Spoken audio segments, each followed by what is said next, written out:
You already developed a very nice family, and that's just wonderful to see. Um, and I feel blessed to be here considering our quarterly this quarter and what we're discussing, missionary work, and the fact that we are all missionaries was discussed this morning. That's really the thrust of our presentation, to be honest with you. Laura and I are missionaries with Adventist World Aviation, and AWA actually has been around for 20 years.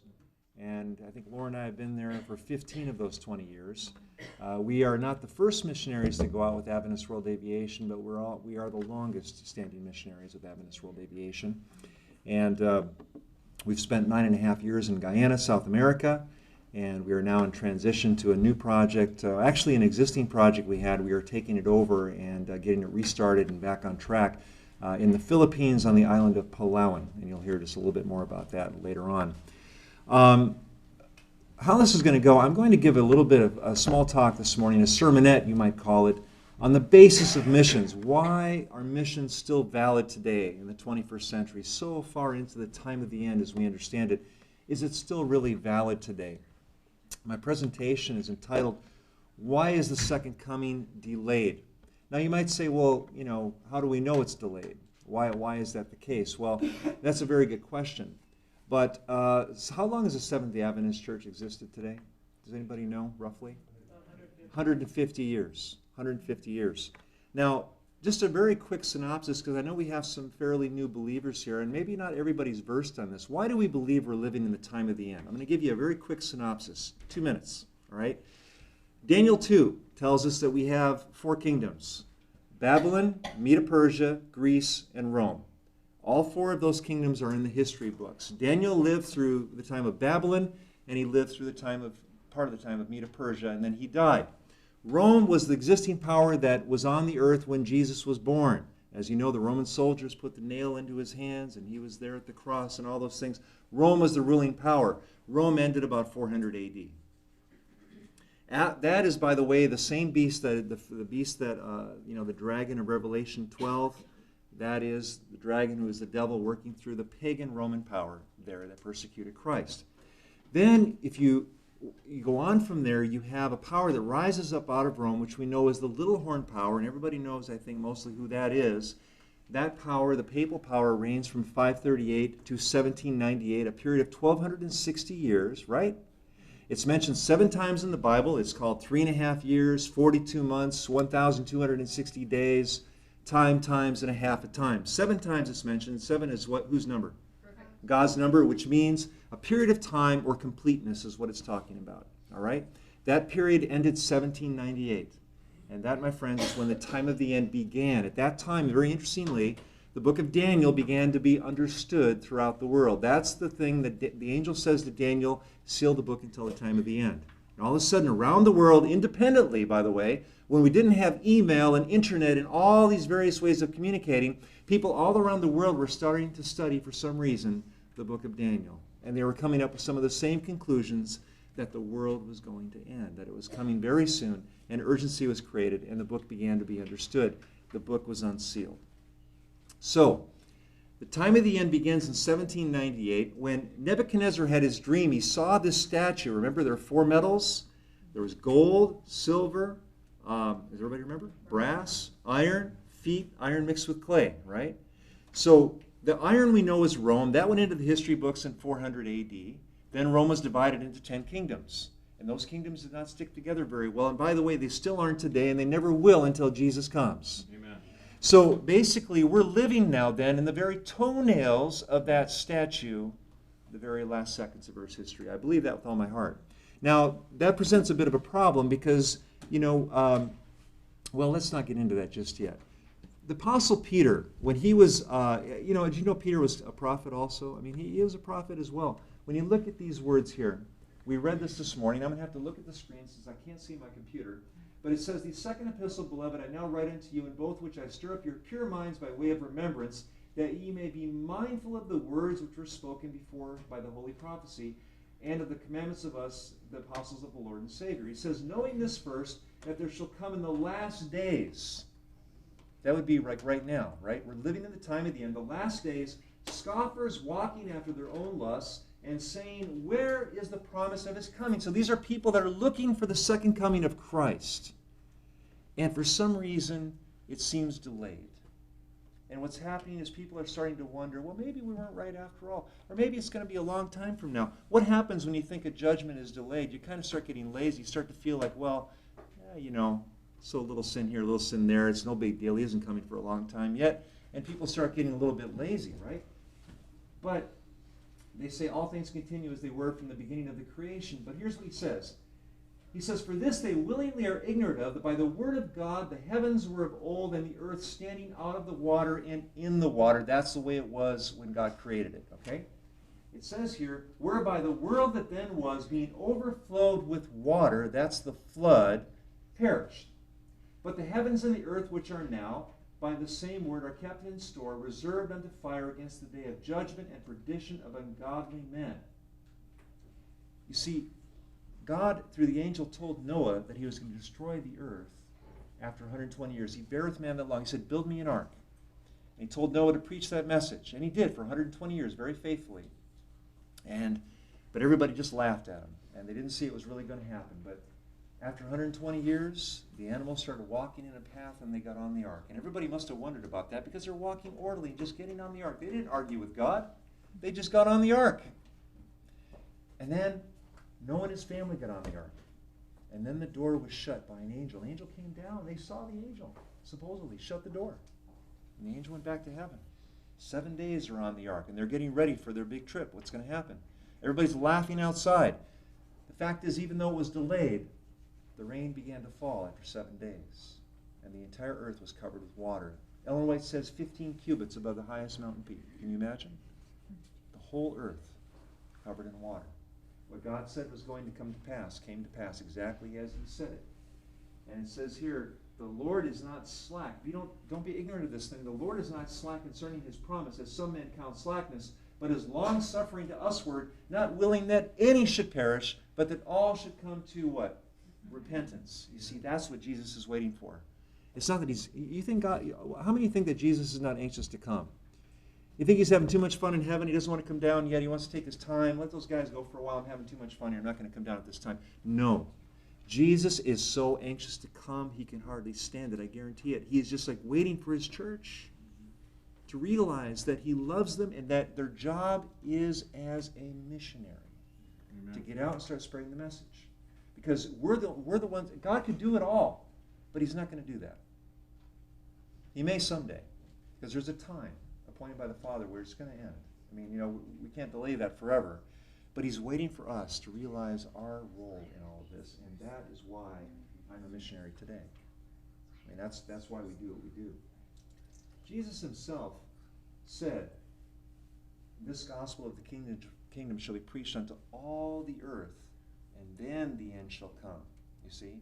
That hasn't happened yet. How many of you believe that? Some people think, well, we're living in the last days. I mean, we got internet, we got electricity, we got all these broadcast satellite programs going on around the world. We got downloadable sermons off the internet. Man, we got everything covered. It's got to come to an end any time. The only problem is there are areas of the world that don't have access to those things. There are many areas of the world still that do not even have electricity. So they don't have TV, they don't have internet, they don't have phones, they don't have an iPhone, okay? They don't have anything like that. They're out in the jungle somewhere living as though they're the same way they've lived for hundreds of years. And they have no idea of the nearness of Christ coming. So, the thing about it, this is something, as you are a new church plant, I'm so excited about the fact that you guys are here, This is an opportunity for you to catch on to something here that you may not have been aware of. But here's what Ellen White tells us. I believe in Ellen White's writings, by the way. I've read many of her books, and I've been blessed tremendously by her writings. But anyway, it says here, if the hearts of God's people, this is taken from volume 6 of the Testimonies, if the hearts of God's people were filled with love for Christ, if every church member were thoroughly imbued with the spirit of self-sacrifice, if all manifested thorough earnestness, there would be no lack of funds for home or foreign missions. Amen. Our resources would be multiplied, 1,000 doors of usefulness would be opened, and we should be invited to enter. Had the purpose of God been carried out by his people, that would be us, in giving to the world the message of mercy, she's talking about Ellen White's time now, okay? She says, Christ would, ere this, have come to the earth, and the saints would have received their welcome into the city of God. In other words, you and I would not be here right now. The word ere this is an old English term. It simply means before now. Before now. Yet here we are, in the 21st century on planet Earth, still waiting for this incredible promise. And it seems like an almost impossibility that the world is ever going to be reached. Did you know that the Earth today, missiologists tell us, that 35 to 40% of the world is still considered unreached with the gospel message? I'm not here to discourage you. That's a God-sized problem. Okay? That's something that you and I are not going to fix necessarily. But where we can have an influence is in our circle of influence, the people that we're interacting with, Amen. In our jobs, students, in our schools. You know, wherever we're walking on the street and somebody's hurting, take a moment to talk to them. And you have an opportunity to be a missionary wherever you go. We have, unfortunately, in the Adventist Church, associated missions with foreign fields only. And that is incorrect. Okay, missionaries are everywhere. We're all missionaries. We're all called to be missionaries. In fact, we're obligated to be missionaries by God, by the Gospel Commission. All right? Now, some of us go to foreign fields. Now, the thing that Ellen White talked about in that quote is that there is, I didn't actually have this quote in there, but there's another one that talks about there's a reflex influence, a connection between supporting foreign missions and the home work. In other words, if we support the foreign missions, our own homework will grow. So your church will grow once you get involved in supporting foreign missions. In some way, get it involved. Not saying all money is not what it's all about either. I mean, there's different ways. You can pray. You can send down shoes. You could send clothes. You could send various things that are needed in the project. You can pray. I mean, wow. I mean, if we had a church that's committed to praying for specific needs of our project every month, I know things are going to happen. Very powerful. So there's different ways that we can get involved. Ultimately, what it's all about, now we are involved in Adventist World Aviation. AWA, what we do is we use airplanes to provide an infrastructure for frontline missions. So we bring people into these very difficult to reach areas, and we support them with the airplane so that they can continue to stay there and work among these people. And so we can hasten the coming of Christ by hopefully getting into these difficult to reach areas, and that is what we do. Now, basically, what we're going to do now at this point, I want to bring Laura up, tell you some stories of what God can do when we just give our lives to Him and allow Him to use us. Now, a lot of people think that I'm the pilot of this family. Actually, I'm not. Laura is the pilot. She's also a nurse and an A&P mechanic. She works on airplanes. She has a certification to be able to sign off on work for that is done. And basically, as I mentioned, we've been in Guyana 9.5 years, and she's going to tell you some stories now about what we did there and about our transition to the Philippines. Laura? Good morning. Good morning. It is really good to be here, and this really is an awesome church, you guys. We're very, very blessed to have a family like this. All right, so how many pilots? I know Travis is a pilot. How many other pilots do we have in the congregation? Oh, you guys, you got to learn how to fly.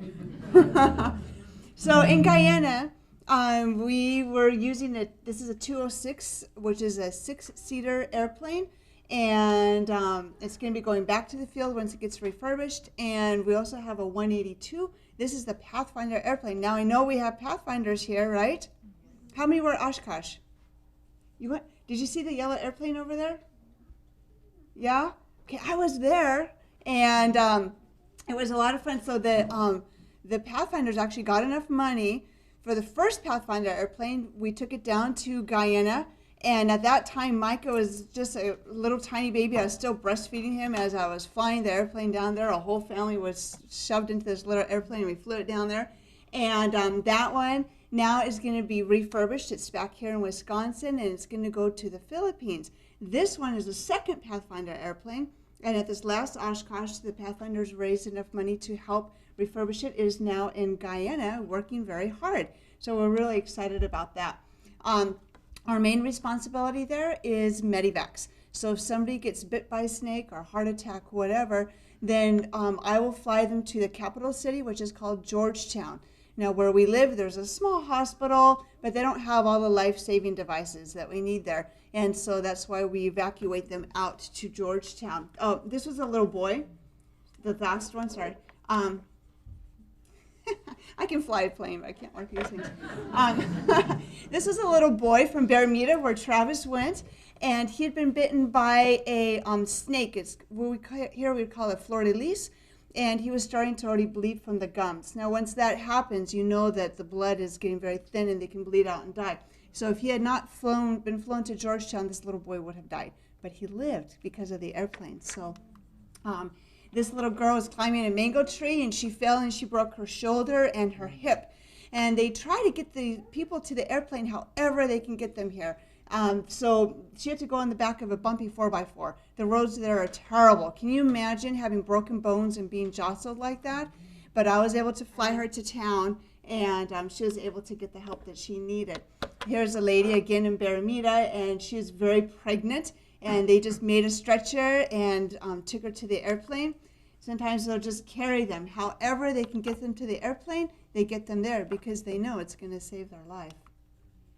This was a lady who had given birth at home. And one of the sad things about there is a lot of people are afraid to go to the hospitals or the clinics because they think, well, if I go there, I'm going to die.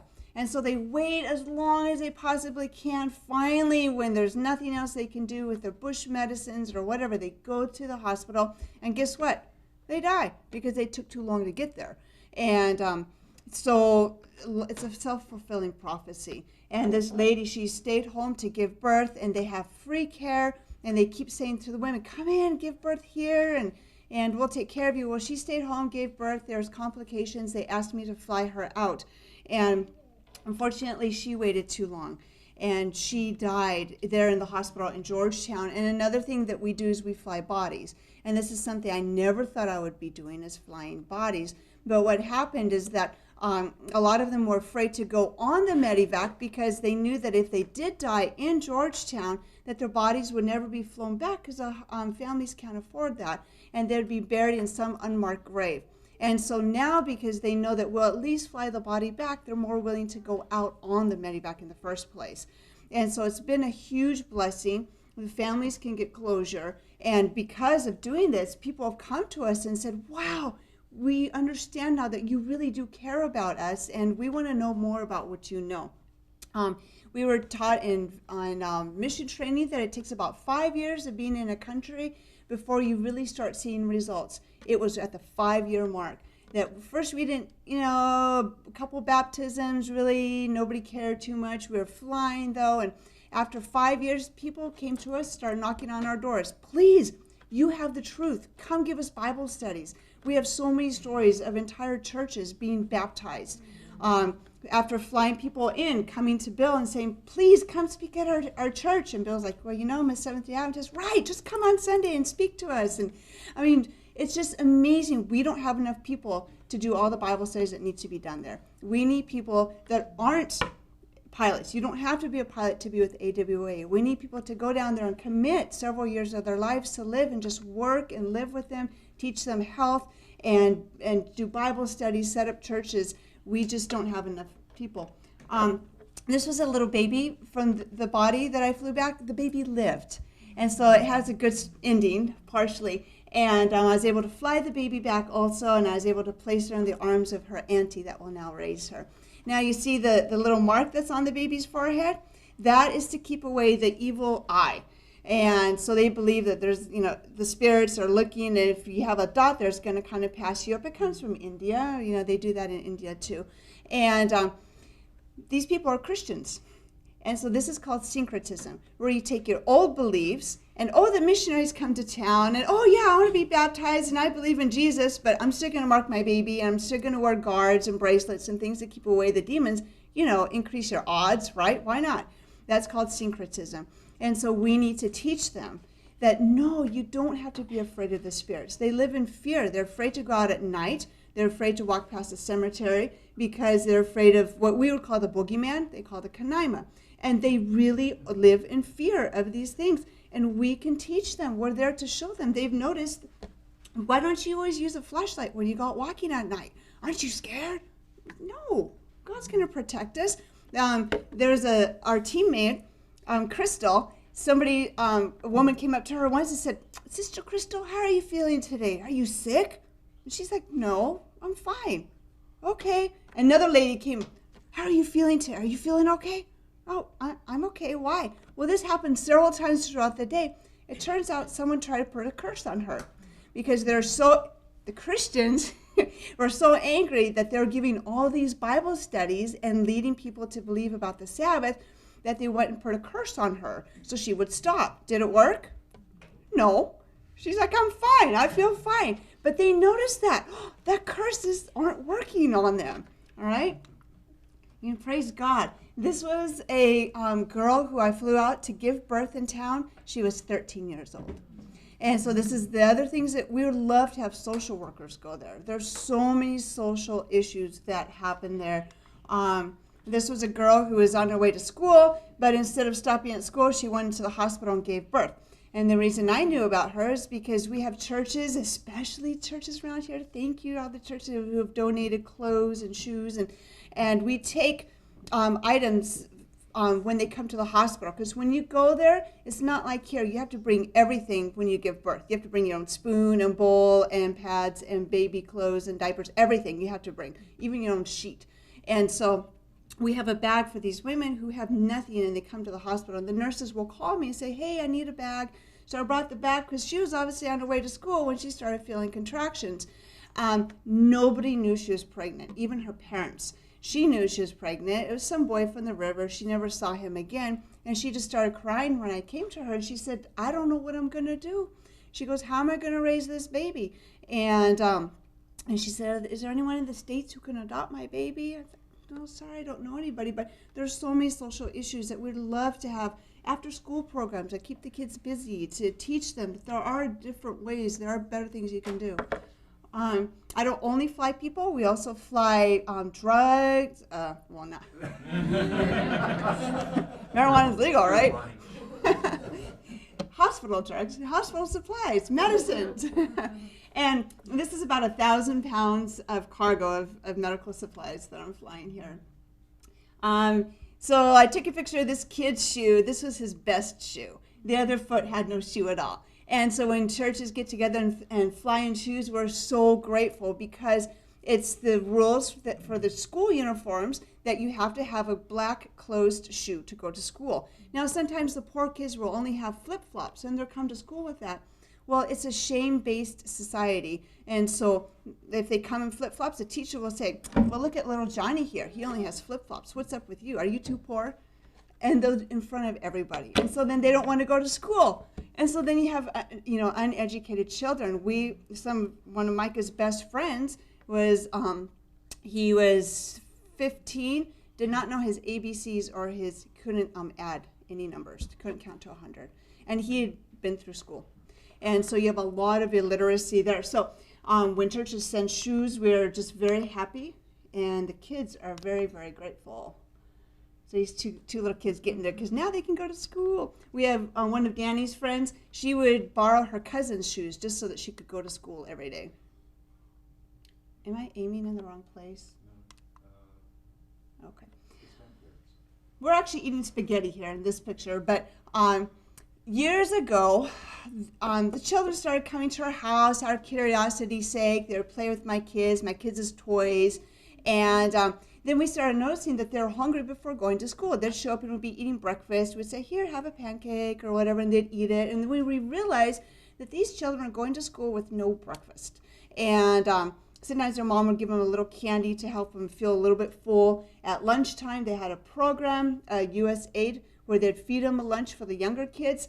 And so we started kind of giving them food and stuff. And then we worked out a routine where if you showed up before school, between 8 and 9, we'd give them bread. They love bread, more than pancakes and everything else. Bread with peanut butter or butter. And we just give them a big old slice of it. And we were feeding up to 20 children every morning. It got crazy, kind of, but that's why we set the hours. Between 8 and 9, you can come in and then they could go to school. And so this went on for quite a while. And then our landlord said, you know what? We don't want any more kids. A bunch of things happened. They just cut the line. No kids are allowed. Absolutely none. And so After about a couple months, though, I was buying groceries, and it dawned on me that, since those kids have not been coming anymore, I am making the same amount of bread for my family every week. I'm buying the same amount of flour that I did when I was feeding up to 20 children every morning. How does that work? How can you bake the same amount of loaves of bread when you're feeding 20 children every day as to when you're not? Is that the fish and loaves, right? Can you outgive God? No, you cannot outgive God. And there's been so many times we live by faith out there, and there's times when you give your last whatever, and then a package comes, and there's that whatever in that package that you just gave away. But you have to step out in faith. God needs you to say, okay, and don't do it because, I want to get something back. You do it because you want to give, and God will always bless you. Either you'll find out, you know what, I really didn't need that as much as I thought I did, or he's going to replace it for you. And so we've just seen amazing blessings happen there. This is a church. It was a Sunday church. It is a Sunday church. And the pastor came to me and said, can you please come and do Sabbath school for the children? And I said, on Saturday or Sunday? And he said, Saturday, come. And so we started doing that. We had up to 50 children every Sabbath coming to that church. The kids loved it. And, we have so many stories we could tell. But it ended up, there's about 8 adults that are a part of this church here, and all of them have been baptized now.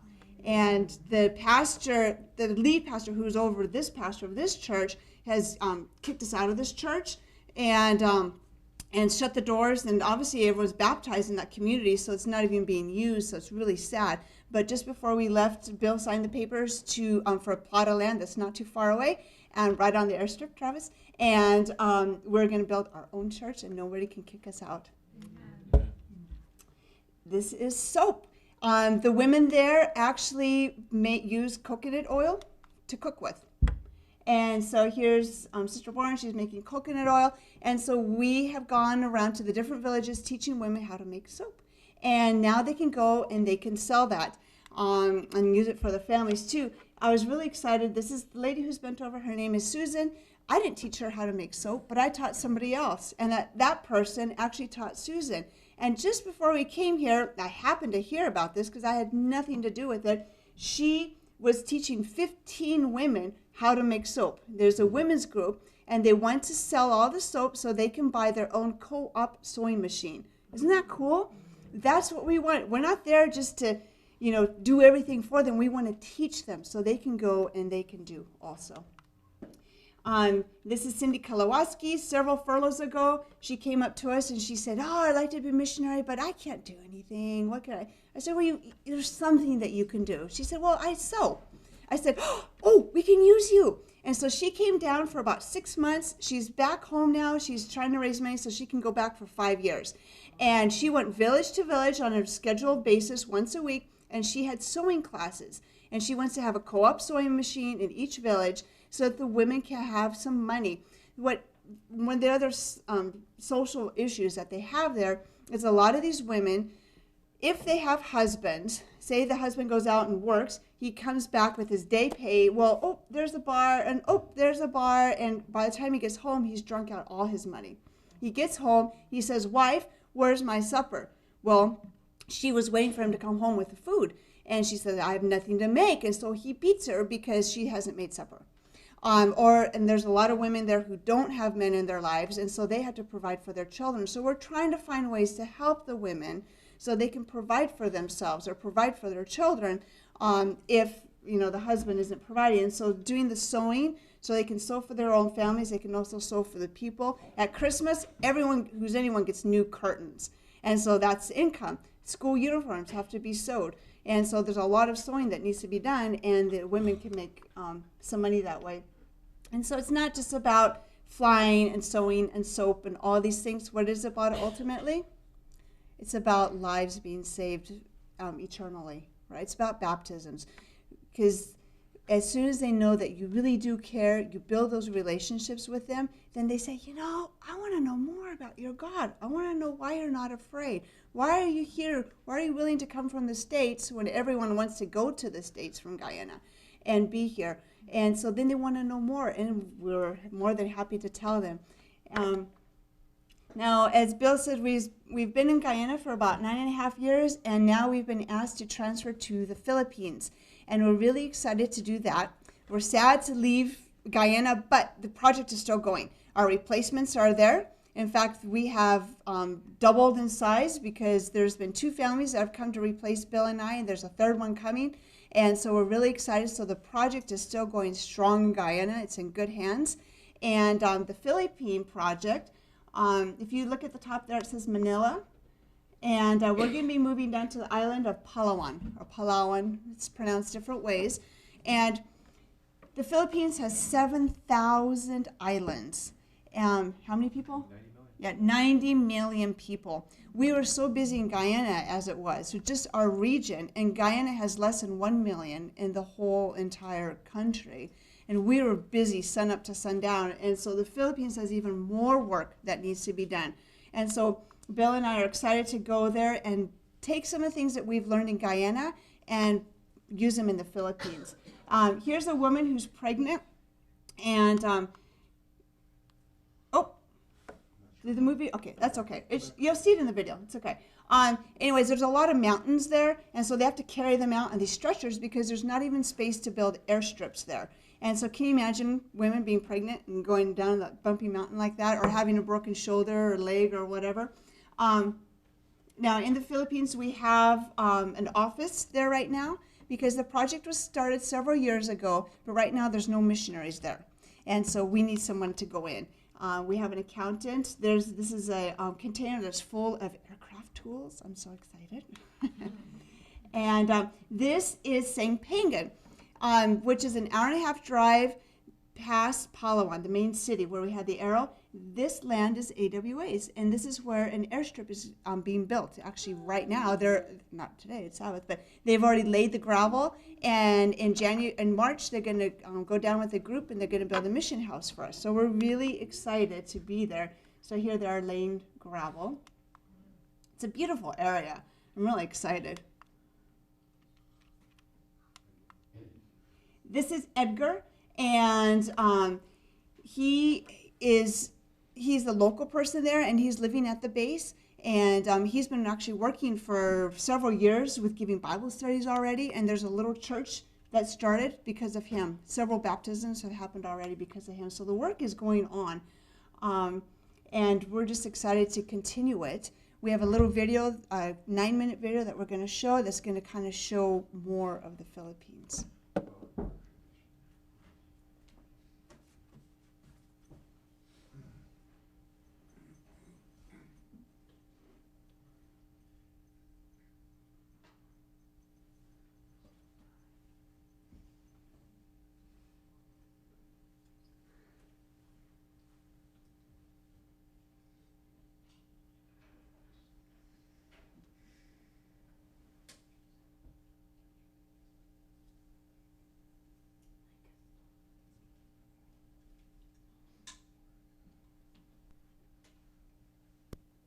Adventist World Aviation is blessed to have the LaBore family as part of their mission team. Bill, Laura, Danielle, and Micah LaBore are currently stationed and working in Guyana to provide aid to the remote jungle villages. The entire family is dedicated to serving the local people and sharing the love of Jesus Christ. The outpost in Guyana is serviced with aircraft to provide life-saving medevac flights, deliver food and supplies, and carry the gospel message. The LaBore's ministry here in Guyana is a very fruitful one. However, Bill and Laura now feel called by God to transition their ministry to another remote location on the other side of the world. I'd like to talk to you about Bill and Laura LaBore. Bill and Laura LaBore are our project managers currently in Guyana. They're not new to project management. We've asked them to step up to the plate and step up their ministry to the next level. I've asked them if they would consider the opportunity to become our regional project managers here in the Philippines. And what that'll mean is they'll be regional project managers for the entire Asia division of the work that we're doing here. Laura LaBore has been flying for us for well over 6 years now in Guyana. He's been doing a fantastic job, and of course Bill is our project manager. Bill is not a pilot, but he understands aviation all too well. He understands prayer. He understands the necessity of logistics. And Laura has worked well with us in the field of Guyana, both as a nurse and as a pilot practitioner. So she's been practicing her trade in both piloting as well as an aircraft mechanic. Highly skilled individuals. Hi, my name is Bill LaBore, and I'm the project manager for both AWA's project in Guyana as well as our new project developing in the Philippines. My wife and I have been in Guyana now for 9 years, and over that time that we've been here, we've developed a lot of experience and understanding of how to set up an aviation program in a foreign country. Although Guyana is different from the Philippines, the principles are the same. The airplane is what opens up the doors into unreached areas. As we help the people and show them how much we care, they are more open to learning about what we know. We have learned a lot being in Guyana, and it's been really exciting to see all the things that have been happening there, and just the medevacs and the people who are interested in God now because of medevacing out, and to see little kids that just get excited when we teach them simple Bible stories, and it's just been really, really great, and we're hoping to take that experience that we have gained and then now transfer it to the Philippines and do the same thing there. We've had the opportunity to see what aviation can do to open up doors into unreached areas of the world, to share the gospel message. It breaks down barriers when we can fly out their sick, and we can bring back their dead, and we can use the airplane as a tool to reach souls. We've seen the impact that aviation can have. We believe it's going to play a very vital role in the last days of Earth's history.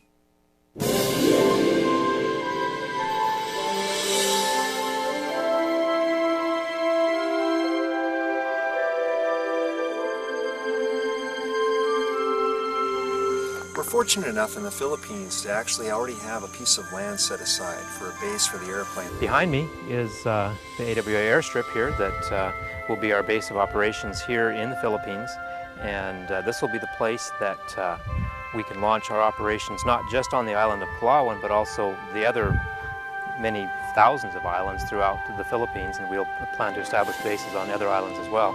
But from here we can reach islands that are isolated off the shore, that right now the Bible workers and pastors and medical workers that work there, it takes them days. Often the ferry rides are 24 or 36 hours long just to reach those islands, where we can get there in an hour or two with the airplane.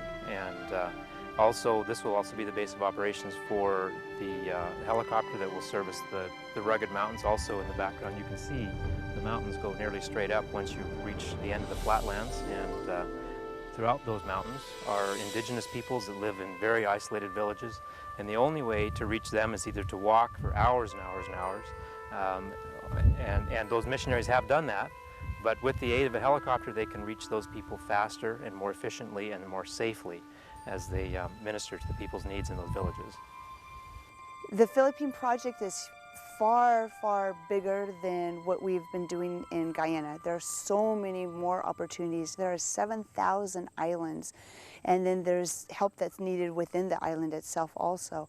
And so this is a project that is just going to, it could just be huge, huge, huge, and these are just the starting blocks for when we go there.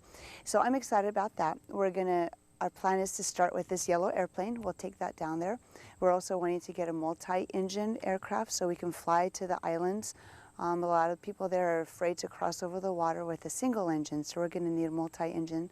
And then also a helicopter is in the plans. So we'll be looking for a helicopter pilot to be doing that. And that is so that we can fly to these remote places in the mountains where there are missionaries already doing fantastic work there. It takes them about 4 hours to hike out, and we can easily just fly them supplies, and when people get sick we can medevac them out that way too. It's a plan that's really stretching out over about 15 years for implementation there. So it's quite a large project, but I'm excited about the opportunity. Our family's ready to go. My name is Danielle LaBore, and I've been in Guyana for 9 years. One of the things that I've enjoyed most is helping Mom fly the airplane and taking blood sugars and blood pressures. I'm excited to go to the Philippines because I there's a lot of people there that need to learn about God and Jesus Christ. In the Philippines, there are over 7,000 islands and 90 million people. That's a huge amount of individuals that have never heard the three angels' messages. The Adventist presence there is small compared to the population. God is opening up doors for us. Are you ready to help us and get us on board? We need funding to make this happen. One thing we've learned through our experiences is that you cannot outgive God. The more you give to help God's cause, the more He gives back to you in blessings. I don't mean financial blessings, but just the blessings of life, health, happiness, and just knowing that you're in the center of God's will. And we would like to invite you in whatever capacity, whether being a prayer supporter, a volunteer perhaps in the Philippines or Guyana, or possibly a financial supporter. One of the things that we need is people that are willing to support the project on a monthly basis and pray on a monthly basis. If that's something you'd like to get involved in, we would just love to hear from you. For those of you who have been supporting us all through these years, we want to say thank you, and we're hoping for your continued support as we go through this transition, and that we're very, very excited for.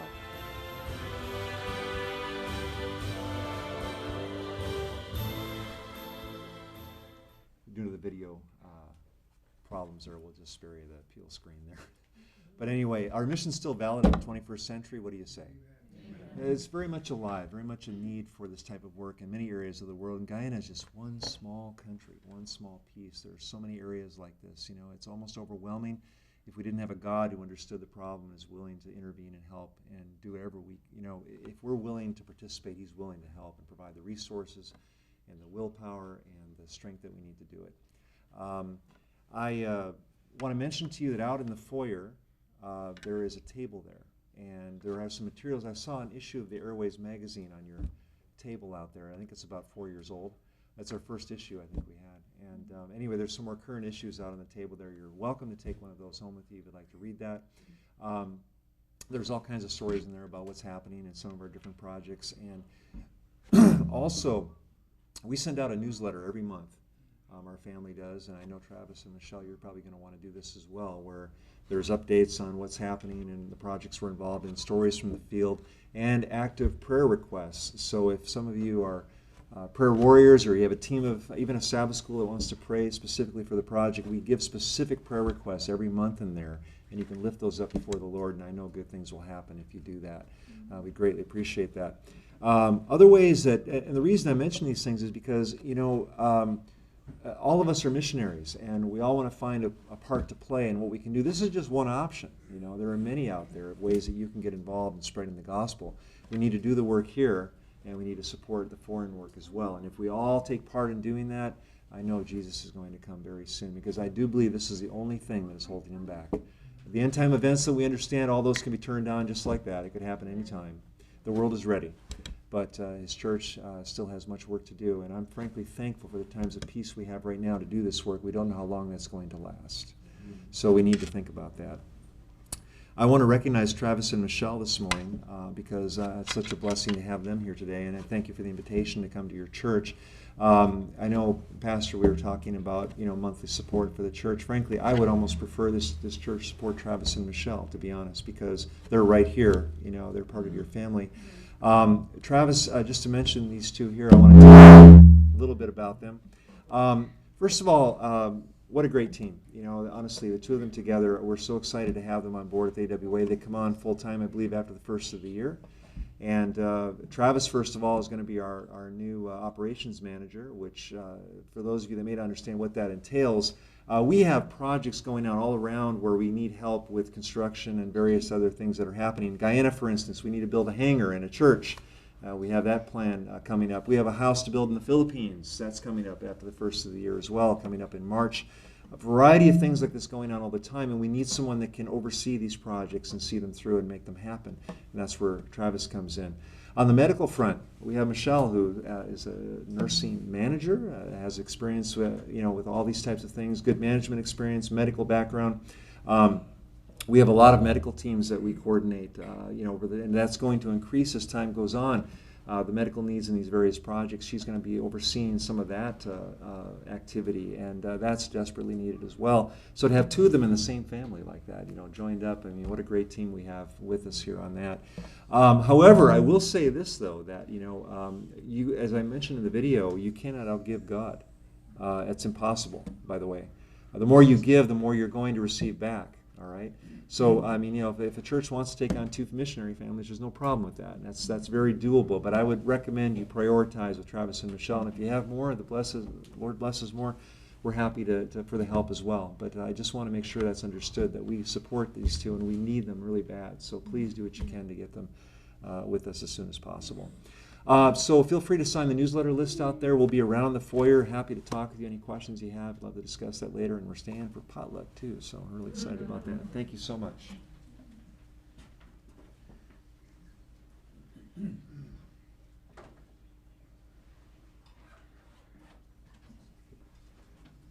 Closing song is 573. I will go where you